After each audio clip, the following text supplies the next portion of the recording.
Hi guys, uh, I am Mishu, also known as Mihai Neagu. I'm doing exploit research at Bitdefender.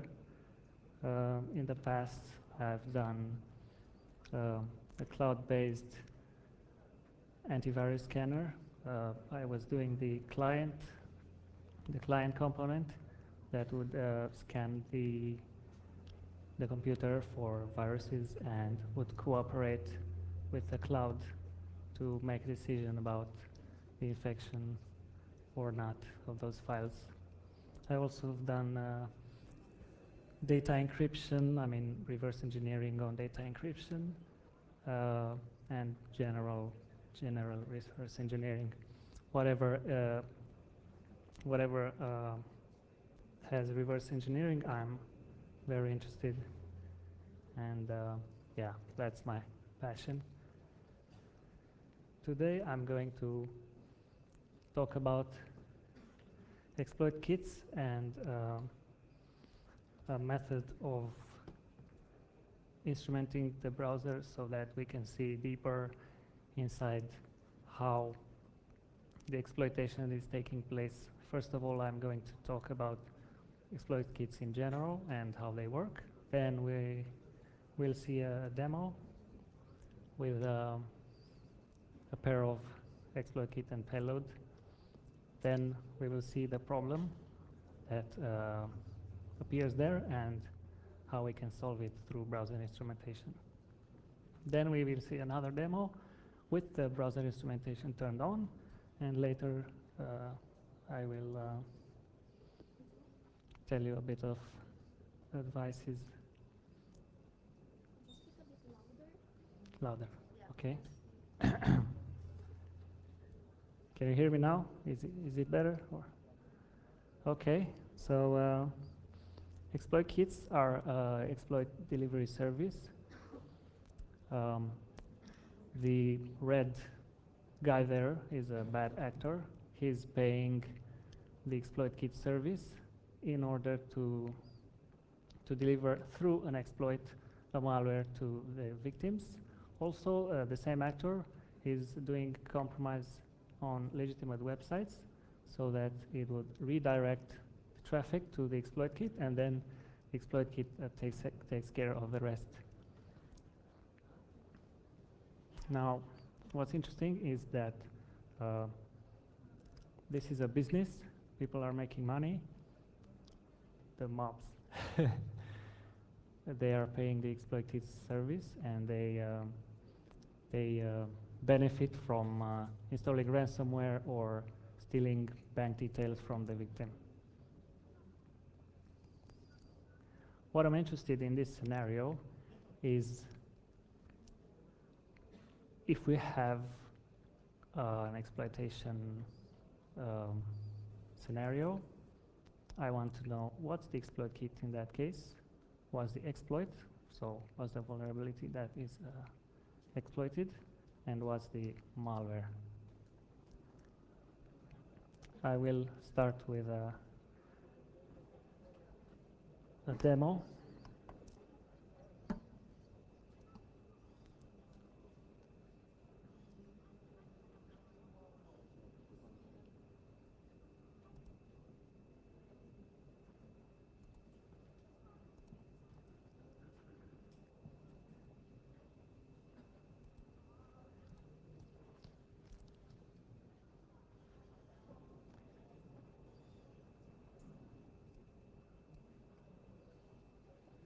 Let's see if this is working. Okay, can I do this? Yeah.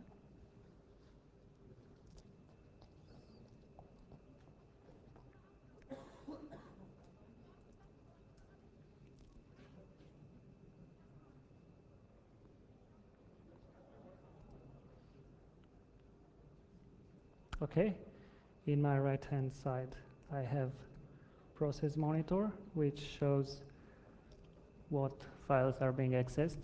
I'm filtering out only write file and process create events because that's what I'm interested in.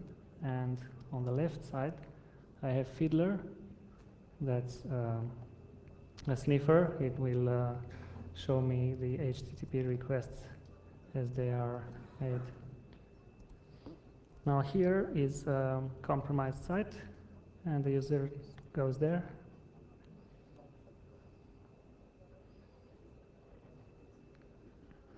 We can see that a lot of things are happening.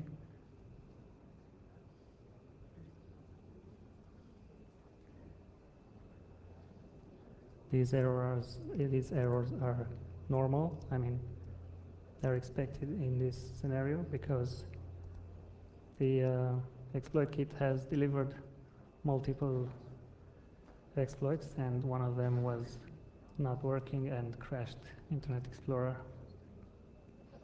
Now what we can see here, we can have a look on the traffic. I don't know if anything is visible there. Perhaps like this, if I do like this. Yeah. So the first request was to the legitimate site, and this one has been replaced with a redirection to this second, to this another site. Now, as you can see in the right side, the ransomware has started to encrypt the files, all the files from the hard drive. It will finish in just a bit, and then it will display a message informing me that it has successfully installed the ransomware Evola. It's a Cerber ransomware. It has here all the information. Send me money, please. And let's continue. So from the compromised site, it goes to this gateway. It's called a gateway because it will redirect to the exploit kit landing page later. First, it does. It tries to do a fingerprinting. It tries to detect if Kaspersky is installed, and if not, it will go to the exploit kit landing page. This URL here. Now, the exploit landing page, exploit kit landing page, is creating a flash object, as you can see here, which is taken from this URL. I don't know if you can see there, it's a very small flash. It has 700 bytes. I will save the response.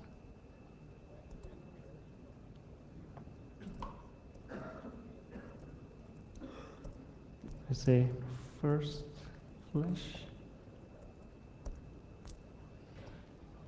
Then it delivers another flash.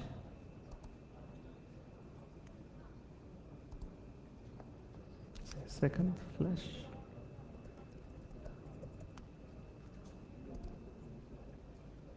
And then there's a JavaScript exploit that didn't work and crashed Explorer. And then finally the payload, the Cerber payload, is downloaded here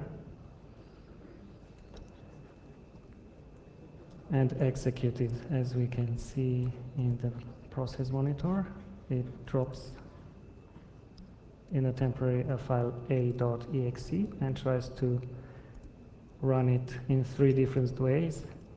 One of them is using the Windows management instrumentation.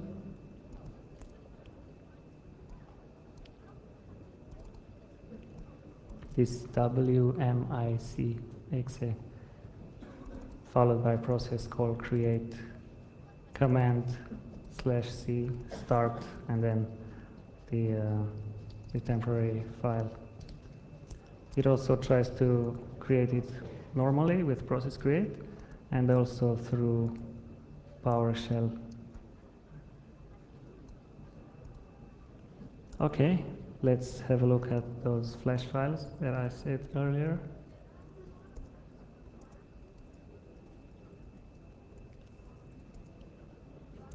The first flash is a really small one.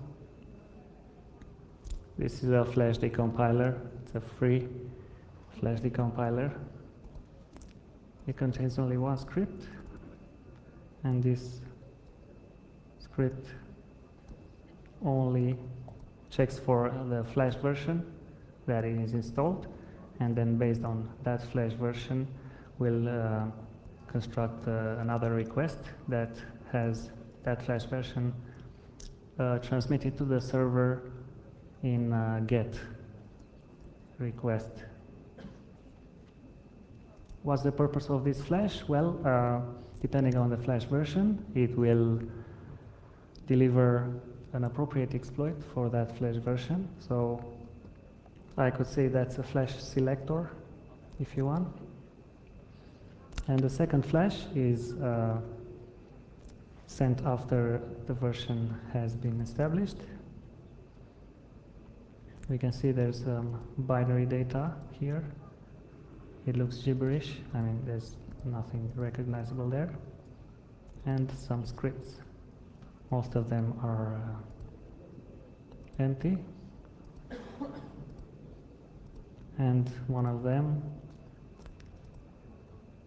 has the decryption part. It takes stuff from the binary data, puts it together in a buffer, and then calls the flash function load bytes. That would take that buffer, interpret it as a flash file, and open it. But that happens in memory. So what we can tell from the traffic analysis and hard disk activity is that it drops a flash, and that flash loads another flash, but we don't have that buffer. We don't know what that flash is. Okay.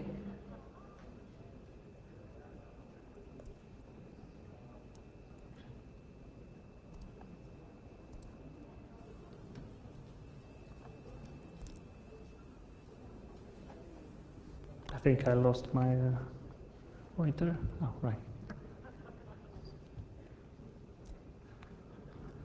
So let's recap from the behavior analysis in the traffic inspection.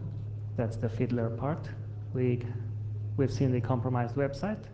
We've seen the redirection to the gateway. Then we see the redirection to the magnitude exploit kit landing page. Now, how can I tell that's its magnitude? Because that flash selector thing is a characteristic to magnitude exploit kit. So we have recognized the exploit kit. We know that the payload is server. What we need is the exploit. We don't know what the exploit is yet because there's only a dropper that calls load bytes.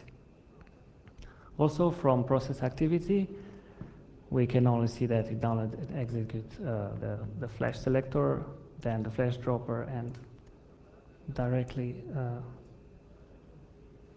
the payload. The problem is, like I said, the flash dropper has no exploit code. It has only a loader with loads bytes. Where is the actual exploit? Well, I could think that it's in that flash that is loaded dynamically.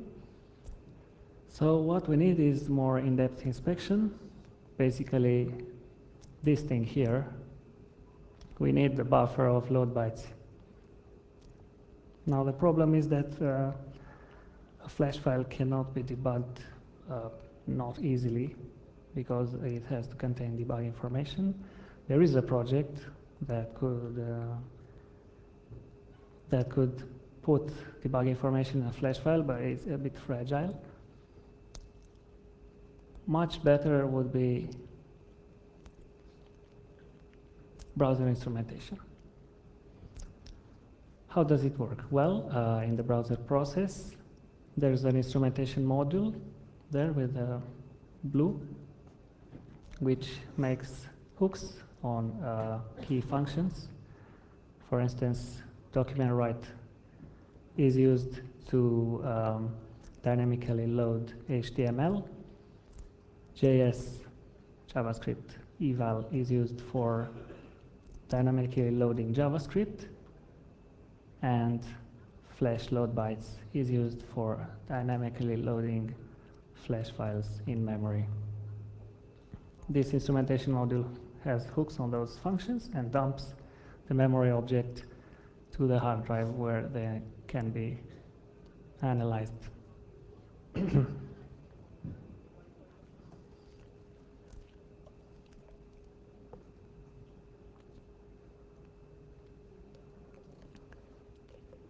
So as we can see, the hooks can be installed in both browser components, like the browser engine, and in any browser plugin that we wish. I wrote there the functions that I hooked in each case. What's interesting is the last part.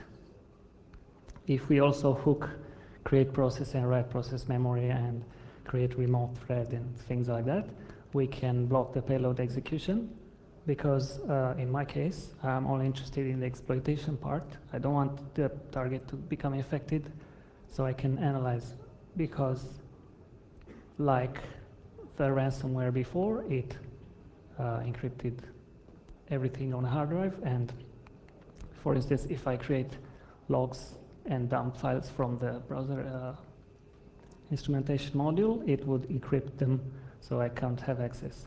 What I want is a dry run, so after the exploit has taken place, Internet Explorer will not create any new processes. Let's have a look at another demo. This time it's another exploit kit with another payload.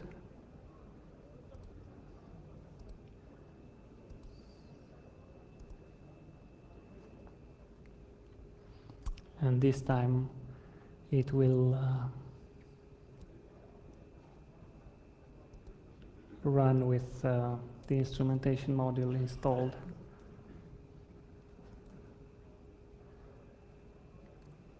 Same thing as before. In my left-hand side, I have Fiddler, which captures the traffic, HTTP traffic. On the right side, I have Process Monitor, and I will access this compromised site.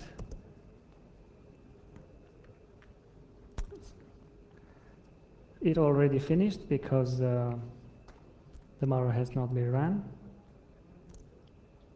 We can have a look again at the first, the entry point, if you wish. The compromised site now is not replaced with the redirection, but just some code is inserted here at the beginning. It's an iframe with this Russian URL.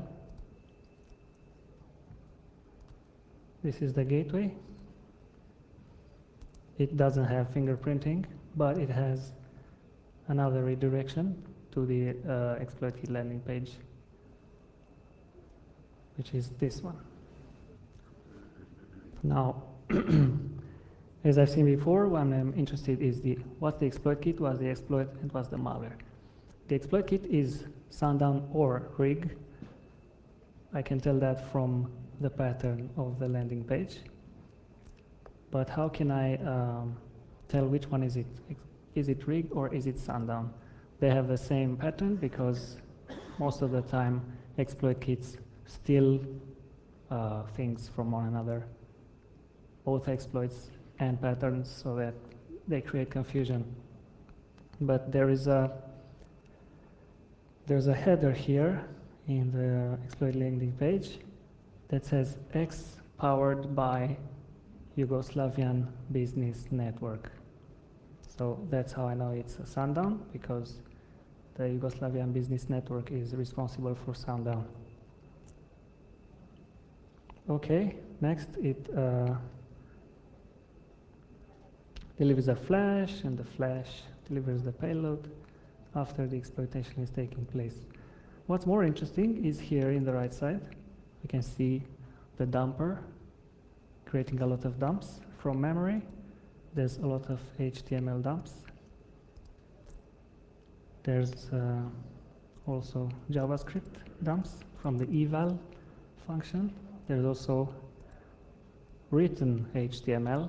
That's HTML that is appended to the DOM while running, so dynamically created HTML. We can also see object parameters for the JavaScript, for the Flash object instantiation. So let's have a look here.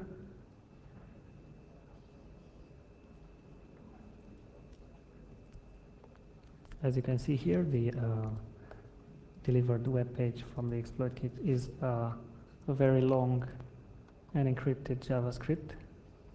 As you can see, there's not much to see with the naked eye. Somewhere here, it decrypts this JavaScript and calls eval. And here,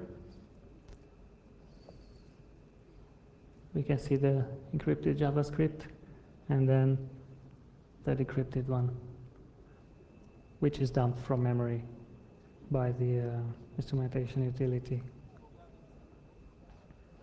We also see the written HTML. I don't know if you can see there, but it's a Flash object created and ran. Now, what's the most interesting part is this Flash file that was dropped. This is the actual exploitation, is the buffer that was given to load bytes, because in this case it's very similar to the old one, where it would load bytes with a buffer. And this is the buffer, it's a Flash file. I can have a look on it, and it's the actual exploit. I'm telling you now, but you will see with your own eyes. Let's have a look inside. There's not much here, not much here, not much here. Oh, this is it. It's one of the Flash components script is using this function, this type. Actually, it's a delete range timeline operation. And there's another type, placement. And because it's using this type, delete range timeline operation, which is very odd, we can tell that it's a specific Flash exploit 4117 from 2016, as I will explain in the slides also. So for a recap, we could see in the memory the decrypted JavaScript. Then we can see the Flash object instantiation. We can also see there's a parameter there, exec, with a nops led followed by some bytes. That's a shellcode. We will see the shellcode in a bit. Here, we don't even need to disassemble it because we can see the z.tmp, that's the created file, in the temporary folder, and there is a URL with a malware. That's a banker that's going to get executed. So this exploit takes as a parameter a shellcode with an URL. So it's generic. You can somebody can put another URL there and use it same way. From the delete range timeline operation and placement keywords, if you wish, we can tell that this vulnerability is a CVE 2016 4117. It's about this summer, I think, summer or